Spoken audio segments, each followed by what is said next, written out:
STL सेवामोग या सामाजिक संस्थेमार्फत लोय गावातील शासकीय आश्रमशाळा येथे मोफत प्राथमिक आरोग्य तपासणी शिबिर व महिलांना मासिक पाळी व स्वच्छताविषयक जनजागृती करण्यात आली।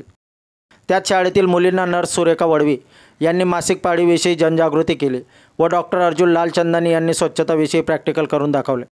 नंतर मासिक पाळीविषयी जनजागृती कार्यक्रम प्रोजेक्टरद्वारे TV स्क्रीनवर दाखवण्यात आले। शिबिरात मोफत डोळ्यांची तपासणी, रक्तदाब, मधुमेहाची तपासणी करून अन्य साधारण आजार जसे सर्दी, खोकला, ताप, गुडघेदुखी, अंगदुखी वर मोफत प्राथमिक उपचार करून गोळ्या औषधे मोफत देण्यात आले।